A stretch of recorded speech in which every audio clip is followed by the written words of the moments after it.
વિદ્યાર્થી મિત્રો, આજે આપણે પ્રેક્ટિકલ નંબર 10 બહિર્ગોળ લેન્સનો ઉપયોગ કરી અંતર્ગોળ લેન્સની કેન્દ્ર લંબાઈ શોધવાનો પ્રેક્ટિકલ આપણે કરીએ. તો સૌપ્રથમ આપણે બહિર્ગોળ લેન્સની અંદાજિત કેન્દ્ર લંબાઈ એ આપણે શોધવાની રહેશે. અંદાજિત કેન્દ્ર લંબાઈ તમે અવલોકનની અંદર આપણે શોધી શકો છો. પડદો મૂકીને અથવા દિવાલ પર તમે પ્રતિબિંબ લાવીને તમે ફૂટપટ્ટી વડે અંદાજિત કેન્દ્ર લંબાઈ શોધી શકો છો. બહિર્ગોળ લેન્સનું અને અંતર્ગોળ લેન્સનું કામ શું છે? તો બહિર્ગોળ લેન્સ શું કરશે? પ્રકાશના કિરણોને કેન્દ્રિત કરશે. અને અંતર્ગોળ લેન્સ શું કરશે? પ્રકાશના કિરણોને શું કરશે? વિકેન્દ્રિત કરશે. બરોબર? એટલે કે દૂરની તરફ ધકેલશે. આપણે આ પ્રેક્ટિકલની અંદર સૌપ્રથમ શું કરીશું? બહિર્ગોળ લેન્સને આપણે ઓપ્ટિકલ બેન્ચ પર મૂકી દઈશું, જેનું નામ આપણે L1 રાખીશું. આની સામે બહિર્ગોળ લેન્સની સામે કોઈ એક વસ્તુને આપણે ફિક્સ મૂકી દઈશું. બરાબર? આનાથી મળતું પ્રતિબિંબ આપણને I ડેશ મળે છે. એટલે કે આખા પ્રેક્ટિકલની અંદર વસ્તુનું સ્થાન, બહિર્ગોળ લેન્સનું સ્થાન અને બહિર્ગોળ લેન્સથી મળતું પ્રતિબિંબ I ડેશ આપણને અચળ મળશે. એટલે આપણે આને ચેન્જ કરવાના નથી. બરાબર? ફરીથી કહું, વસ્તુનું સ્થાન, બહિર્ગોળ લેન્સનું સ્થાન અને આનાથી મળતું પ્રતિબિંબ I ડેશ એ બદલાશે નહીં. હવે માની લઈએ કે આપણને વસ્તુને લીધે મળતું પ્રતિબિંબ I ડેશ હવે મળી ગયું. હવે શું કરીશું? આપણે અંતર્ગોળ લેન્સને જ્યારે આપણે બહિર્ગોળ લેન્સની નજીક મૂકીશું તો શું થશે? તમે આકૃતિમાં જોઈ શકો છો કે અંતર્ગોળ લેન્સ જે L2 ને આપણે મૂકી દઈશું, એનું સ્થાન પણ આપણે અવલોકન કોઠાની અંદર નોટ કરી દઈશું. જો અંતર્ગોળ લેન્સ બહિર્ગોળ લેન્સની નજીક આપણે મૂકીશું તો પ્રતિબિંબ જે છે એ આપણને ફાઇનલ ઇમેજ આપણને I મળે છે. એટલે કે L1 અને L2 ના કોમ્બિનેશનથી મળતું ફાઇનલ ઇમેજ આપણને I મળે છે. એટલે આખા પ્રેક્ટિકલની અંદર વસ્તુનું સ્થાન, બહિર્ગોળ લેન્સનું સ્થાન અને I ડેશ એ બદલાશે નહીં. બરોબર? તો હવે આપણે રીડિંગ કેવી રીતના લઈ શકીશું? તો પહેલી પ્રોસેસ તમારે બહિર્ગોળ લેન્સની મદદથી તમારે I ડેશને શોધી નાખવાના. પછી તમારે શું કરવાનું છે? અંતર્ગોળ લેન્સનું સ્થાન તમારે મૂકવાનું છે નજીક. પછી પ્રેક્ટિકલ કરવાનું છે, તમને I મળશે. L2 ને તમે ચેન્જ કરશો થોડાક તો તમને I ની વેલ્યુ પણ ચેન્જ થતી જોવા મળશે. બરોબર? એટલે કે જો આપણે પ્રેક્ટિકલની અંદર આપણે નોટ કરીએ, સમજીએ તો શું થશે? આ કોમ્બિનેશનથી, આ સંયુક્ત કોમ્બિનેશન જે કહેવાય, એનાથી શું થશે? બહિર્ગોળ લેન્સ અને અંતર્ગોળ લેન્સથી જે કંઈ ફાઇનલ ઇમેજ I મળે છે એ ઇમેજ એ આપણે ફાઇનલ પ્રતિબિંબ ગણીશું. બરોબર? તો શરૂઆતનું જે I ડેશ જે છે એ અંતર્ગોળ લેન્સ માટે શું બની જશે? તો એ વસ્તુ બની જશે. એટલે આપણે શું કરીશું? બહિર્ગોળ લેન્સથી મળતું પ્રતિબિંબ I ડેશ એ અંતર્ગોળ લેન્સ માટે શું બની જશે? વસ્તુ બની જશે. તો U શોધવા માટે આપણે શું કરવાનું છે? I ડેશ માંથી L2 ને શું કરીશું? આપણે બાદ કરીશું, જે તમે આગળ જોઈ શકો છો. બરોબર? હવે ફાઇનલ ઇમેજ જે છે, બરોબર, અંતર્ગોળ લેન્સથી મળતી ફાઇનલ ઇમેજ જે છે, આ V શોધવા માટે શું કરીશું આપણે? તો I માંથી આપણે L2 ને શું કરીશું? બાદ કરીશું. એટલે કે આપણને પ્રતિબિંબ જે છે એ આપણને મળી જશે. U અને V આ બંને જે છે એ કેવા મળશે? આપણને પોઝિટિવ મળશે. અને ફાઇનલ U અને V ને કેન્દ્ર લંબાઈના સૂત્રની અંદર મૂકીને તમે અંતર્ગોળ લેન્સની આપણે કેન્દ્ર લંબાઈ શોધી શકીશું. અને એ કેવી આવશે? અંતર્ગોળ લેન્સ માટે કેન્દ્ર લંબાઈ આવશે ઓલવેઝ નેગેટિવ, જે આપણે કેલ્ક્યુલેશનની અંદર જોઈશું. તો તમે જોઈ શકો છો, વસ્તુ અંતર એ ફિક્સ આવશે, બહિર્ગોળ લેન્સ L1 ફિક્સ આવશે, અંતર્ગોળ લેન્સને તમારે ચેન્જ કરીને I ચેન્જ કરવાના રહેશે. બાકી I ડેશ જે છે એ પણ આપણને અચળ મળશે. બરોબર? તો હવે આપણે પ્રેક્ટિકલની શરૂઆત કરીએ. વિદ્યાર્થી મિત્રો, આજે આપણે બહિર્ગોળ લેન્સની મદદથી અંતર્ગોળ લેન્સની કેન્દ્ર લંબાઈ શોધવાનો પ્રેક્ટિકલ આપણે જોઈશું. તમે જોઈ શકો છો ઓપ્ટિકલ બેચ, જેની લેન્થ 1.5 મીટર છે. બહિર્ગોળ લેન્સ અહીં મૂકેલો છે. અંતર્ગોળ લેન્સ અહીં આગળ મૂકેલો છે અને ઓબ્જેક્ટ પિન તમે જોઈ શકો છો અને વસ્તુ પિન કહીશું આપણે અને આની ઇમેજ આપણે બીજી પિન જે છે ત્યાં આગળ આપણે લાવીશું. સૌપ્રથમ આ પ્રેક્ટિકલની અંદર તમારે ધ્યાનમાં રાખવા જેવી બાબત શું છે તો શું કરીશું સૌપ્રથમ પ્રેક્ટિકલની અંદર કે લેન્સ મારફતે બહિર્ગોળ લેન્સ મારફતે આપણે વસ્તુની ઇમેજ પહેલા આપણે શોધી નાખીશું. બરોબર, ત્યારે અંતર્ગોળ લેન્સ જે છે એને આપણે સાઈડ પર આપણે મૂકી દઈએ. તો હવે આપણે વસ્તુ પિન ને કોઈ એક અંતરે મૂકી દઈશું. એનું પ્રેક્ટિકલ રીડિંગ જે છે એ સેન્ટીમીટર આપી દો. બરોબર, બહિર્ગોળ લેન્સ જે છે એનું પણ તમે સંજ્ઞા કોઈ પણ આપી શકો છો 20 સેન્ટીમીટર અને આની ઇમેજ જે કઈ આવશે પહેલી ફર્સ્ટ ઇમેજ એને આપણે I1 કહીશું. બરોબર, યાદ રાખજો કે સૌ પ્રથમ તમે જે કંઈ ઓબ્જેક્ટને જે કંઈ સ્થાને રાખશો એ સ્થાન વસ્તુનું સ્થાન થશે એટલે કે લેન્સથી આ વસ્તુ અંતર થશે અને આની ઇમેજ આપણે બીજી પિનની ઉપર લાવીશું આપણે I1. હવે આખા પ્રેક્ટિકલ દરમિયાન આપણે વસ્તુને લેન્સને અને જે કે ઇમેજ I1 આવશે એને આપણે એઝ ઇટ ઇઝ એની એજ રાખીશું, જે બદલવાની નથી. આખા પ્રેક્ટિકલ દરમિયાન વસ્તુ અંતર લેન્સ અને I1 આપણને જે કંઈ મળશે એને આપણે ફિક્સ રાખીશું, જેને આપણે ચેન્જ કરવાનું નથી. બરોબર, એટલે આપણે વસ્તુને પહેલાં પહેલું કેટલા અંતરે રાખીશું તો 10 સેન્ટીમીટરે આપણે રાખી દઈએ.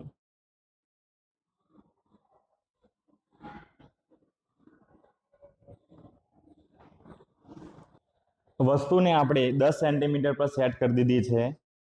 લેન્સને આપણે 65 સેન્ટીમીટર પર આપણે સેટ કરી દઈએ અને હવે આ વસ્તુનું પ્રતિબિંબ લેન્સ મારફતે, લેન્સ બહિર્ગોળ લેન્સ છે જેનું આપણે ધ્યાન રાખીશું, બહિર્ગોળ લેન્સ મારફતે આપણે એ વસ્તુની ઇમેજ આપણે ફર્સ્ટ ઇમેજ એટલે કે I1 આપણે આ બીજી પિનની મદદથી આપણે લાવીશું. બરોબર, અને એ ક્યાં આવે છે એ આપણે જોઈ લઈએ.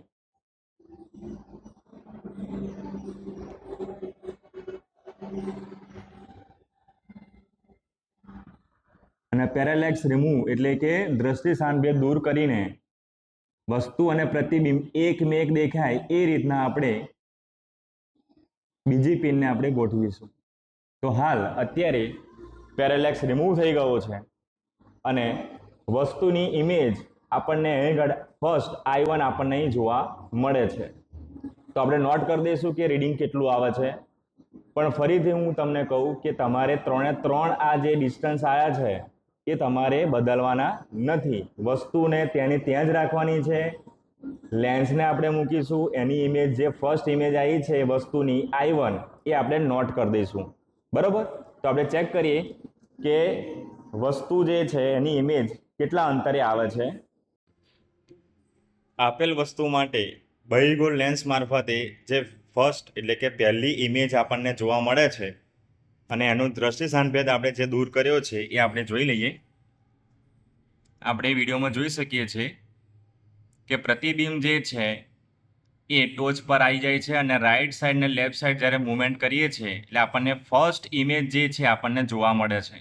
બરોબર, અને આપણે I1 કહીશું. હવે આપણે રીડિંગ નોટ કરીશું. તો રીડિંગ જે છે I1 ઇમેજનું રીડિંગ જે છે એ 96 આપણને જોવા મળે છે. તો લખી દઈશું આપણે 96 રીડિંગ. ફર્સ્ટ ઇમેજનું રીડિંગ જે છે I1 96 આવશે. વસ્તુનું રીડિંગ આવશે 10 સેન્ટીમીટર. લેન્સનું રીડિંગ આવશે 65 સેન્ટીમીટર અને ફર્સ્ટ ઇમેજ આવે છે I1 96, જે ક્યારે બદલાશે નહીં. બરોબર, એટલે આખા પ્રેક્ટિકલ દરમિયાન આપણે વસ્તુને અને લેન્સને એઝ ઇટ ઇઝ રાખીશું. I1 ને આપણે નોટ કરી દઈશું આપણે કોષ્ટકની અંદર. અને હવે અંતર્ગોળ લેન્સને I1 અને બહિર્ગોળ લેન્સની વચ્ચે મૂકીને આપણે સેકન્ડ ઇમેજ I2 આપણે લાવીશું.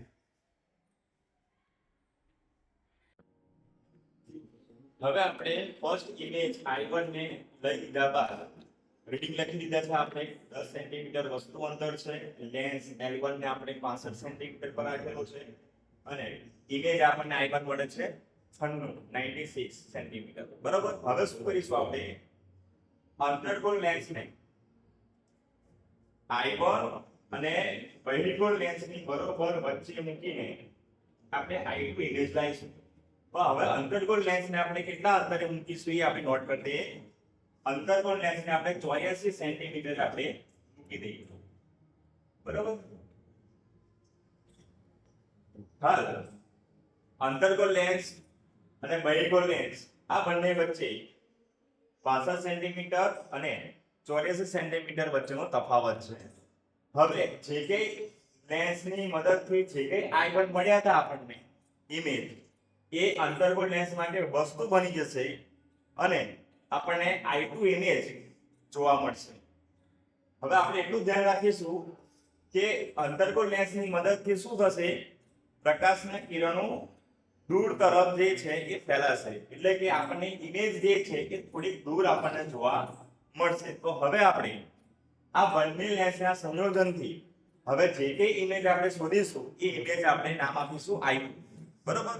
અને એ પ્રેક્ટિકલ થ્રુ પેરેલેક્સ રિમૂવ કરીને આપણે જોઈએ.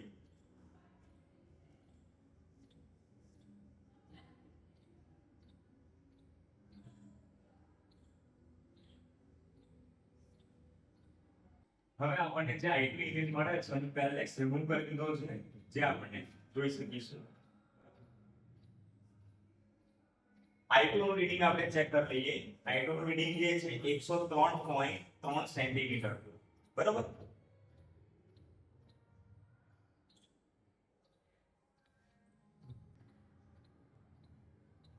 આપેલ વસ્તુ માટે બહિર્ગોળ લેન્સ અને અંતર્ગોળ લેન્સ મારફતે જે કે ઇમેજ આવી છે આપણને એ આપણે I2 લઈશું અને એનું પેરેલેક્સ રિમૂવ થયું છે કે નહીં એ આપણે એકવાર ચેક કરી લઈએ. તમે જોઈ શકો છો વિડીયોની અંદર કે પોઈન્ટ ટુ પોઈન્ટ બંને લેન્સ મારફતે ઇમેજ જે છે એ એકમેક આપણને જોવા મળે છે. બરાબર. રીડિંગ લઈ નોટ કરી દઈશું આપણે 103 સેન્ટીમીટર I2, 84 સેન્ટીમીટર, 65 સેન્ટીમીટર અને વસ્તુનું સ્થાન 10 સેન્ટીમીટર. બરાબર. આ રીતે આપણે એફની ગણતરી કરીશું અને કેન્દ્ર લંબાઈ અંતર્ગોળ લેન્સની આપણે શોધીશું. આપણે અવલોકનો આપણે લઈ લઈએ. વસ્તુનું સ્થાન હતું 10 સેન્ટીમીટર, બહિર્ગોળ લેન્સ 65 સેન્ટીમીટર, અંતર્ગોળ લેન્સ 84 સેન્ટીમીટર પર હતું. I-96 એટલે કે 96 સેન્ટીમીટર. આપણને ફાઇનલ ઇમેજ 103 મળી હતી. તો હવે આપણે વસ્તુ અંતર લઈએ અંતર્ગોળ લેન્સથી તો શું થઈ જશે I-L2 એટલે આપણને 12 મળશે અને પ્રતિબિંબ શું મળશે આપણને I-L2 એટલે આપણને મળી જશે 19. હવે આનું આપણે એક સોલ્યુશન કરીશું એટલે કે કેન્દ્ર લંબાઈ શોધીશું. સૂત્ર શું છે UV divide by U minus V. આ બંને પોઝિટિવ લઈએ તો આપણને કેન્દ્ર લંબાઈ જે છે એ ફાઇનલ આપણને -32.5 મળે છે. આપણે આ કોષ્ટકની અંદર વસ્તુનું સ્થાન ફિક્સ રહેશે, બહિર્ગોળ લેન્સ ફિક્સ રહેશે, I' પણ ફિક્સ રહેશે જે તમે જોઈ શકો છો. હવે આપણે બીજું રીડિંગ લઈએ અંતર્ગોળ લેન્સનું સ્થાન બદલીને. હવે શું કરીશું બીજું રીડિંગ લેવા માટે આપણે માત્ર ને માત્ર તમારે એટલું ધ્યાન રાખવાનું છે અંતર્ગોળ લેન્સને જ ખાલી આપણે મૂવમેન્ટ કરીશું. અત્યારે હાલ 84 સેન્ટીમીટર પર રીડિંગ લીધું છે આપણે. હવે આપણે 85 સેન્ટીમીટર પર આપણે એને મૂકી દઈશું. હાલ અત્યારે આ 85 સેન્ટીમીટર પર છે. હવે આ બંને થ્રુ બંને લેન્સ મારફતે જે કે રીડિંગ આવશે ઇમેજ હવે થોડી ઘણી અંદરની તરફ આપણને જોવા મળશે. એટલે કે ફરીથી પેરેલેક્સ રિમૂવ કરીશું આપણે અને ચેક કરીશું કે રીડિંગ આવે છે કે નહીં. બરાબર. પેરેલેક્સ રિમૂવ થઈ જાય એટલે આપણે અટકી જઈશું અને આપણે બીજું રીડિંગ આપણે નોટ કરીશું. યાદ રાખજો બહિર્ગોળ લેન્સ અને અંતર્ગોળ લેન્સ વચ્ચેનું અંતર જો તમે વધારશો તો ઇમેજ જે છે એ અંતર્ગોળ લેન્સની નજીકની તરફ આવશે. બરોબર. એટલે અત્યારે હાલ આપણે રીડિંગ જે છે બીજું ચેક કરીએ છીએ અને પેરેલેક્સ જે છે એ રિમૂવ થઈ ગયો છે જે આપણે જોઈ શકીએ. ફાઇનલ ઇમેજ આપણને 102 સેન્ટીમીટરે મળે છે. વસ્તુ અંતર 10 સેન્ટીમીટર, બહિર્ગોળ lens as it is 65 centimetre પર મૂકેલો છે. અંતર્ગોળ લેન્સ જે છે એ હવે આપણે બીજા રીડિંગ માટે 85 સેન્ટીમીટર પર મૂકેલો છે. બરોબર. હવે આની મદદથી હવે જે કે રીડિંગ આવે છે એકવાર પેરેલેક્સ રિમૂવ થયેલો છે કે નહીં એ એક આપણે જોઈ લઈએ. તમે ઇમેજમાં જોઈ શકો છો કે વસ્તુ અને ઇમેજ બંને સાથે મૂવમેન્ટ કરે છે. આનો મતલબ કે પેરેલેક્સ રિમૂવ થઈ ગયું છે. હવે આપણે રીડિંગ નોટ ડાઉન કરીશું અને અંતર્ગોળ લેન્સની કેન્દ્ર લંબાઈ જે છે આપણે શોધીશું. બીજા રીડિંગમાં આપણને ફાઇનલ ઇમેજ 102 સેન્ટીમીટરે મળે છે. આનાથી વસ્તુ અંતર મળી જાય છે 11 સેન્ટીમીટર અંતર્ગોળ લેન્સથી અને પ્રતિબિંબ અંતર મળી જાય છે 17. આ બંને યુ અને વીને આધારે કેન્દ્ર લંબાઈ મળે છે -31.16. હવે આપણે આ યુ અને વી બંને પોઝિટિવ લઈને જ્યારે કેન્દ્ર લંબાઈની ગણતરી કરીશું તો કેન્દ્ર લંબાઈ હંમેશા આપણને નેગેટિવ જોવા મળશે, કારણ કે અંતર્ગોળ લેન્સની કેન્દ્ર લંબાઈ આપણને માઇનસ મળે છે અને એ લગભગ 30 ની નજીક મળે છે. તો આ રીતે આપણે અંતર્ગોળ લેન્સને હવે આપણે શું કરીશું, રીડિંગ જો ત્રીજું લેવું હોય તો આપણે 85 ને આપણે 86 સેન્ટીમીટર પર લાઈન આપણે મૂકી દઈશું આપણે, અને વસ્તુનું ફાઇનલ જે છે ઇમેજ આપણે I2 લઈશું અને આ રીતે આપણે માત્ર ને માત્ર અંતર્ગોળ લેન્સ જે છે એને ચેન્જ કરીને આપણે I2 લાવવાના છે. એટલે આ પ્રેક્ટિકલ ની અંદર ધ્યાનમાં રાખવા જેવી બાબત એક જ છે કે વસ્તુ, બહિર્ગોળ લેન્સ અને I1 તમારે ક્યારેય ચેન્જ થશે નહીં. તમારે અંતર્ગોળ લેન્સને ચેન્જ કરીને એટલે કે એનું સ્થાન ચેન્જ કરીને તમારે I2 ને લાવવાના છે અને વારંવારથી આવી રીતના 4 કે 5 રીડિંગ તમારે લાવવાના રહેશે. બરાબર. આપણે બીજી નોટ કરવા જેવી વાત એ છે કે જો તમે બહિર્ગોળ લેન્સ અને અંતર્ગોળ લેન્સને જો બિલકુલ નજીક મૂકી દેશો તો આપણને વસ્તુની ઇમેજ આપણને છતી જ દેખાશે. બરાબર. તો આપણે શું કરવાનું છે કે ડિસ્ટન્સ એવું તમારે રાખવાનું છે આ બંને વચ્ચેનું જેથી ઇમેજ આપણને ઊંધી દેખાય અને સ્પષ્ટ દેખાય. બરાબર. ત્યાંથી તમારે 1-2 સેન્ટીમીટર ખસેડતા જવાનું છે અને I2 નું રીડિંગ તમારે લેવાનું છે અને છેલ્લે ગણતરી કરવાની છે આપણે કેન્દ્ર લંબાઈ અને એનું સૂત્ર શું છે તો F UV / 2 - V. આના હિસાબે 4-5 રીડિંગ લેવાના છે આપણે અને કેન્દ્ર લંબાઈ જે છે એ લગભગ અચળ આવી જોઈએ. કેન્દ્ર લંબાઈ જો અચળ આવશે આપણે જે નેગેટિવ છે તો સમજી લેવાનું કે પ્રેક્ટિકલ જે છે એ આપણો સાચો છે અને અંતર્ગોળ લેન્સની કેન્દ્ર લંબાઈ આપણે શોધી નાખી છે.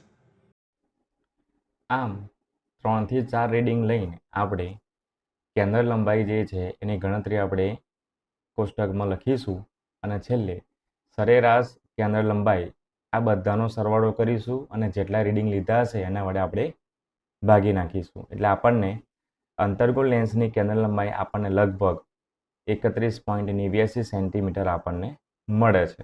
આ આપણું પ્રેક્ટિકલ રીડિંગ છે.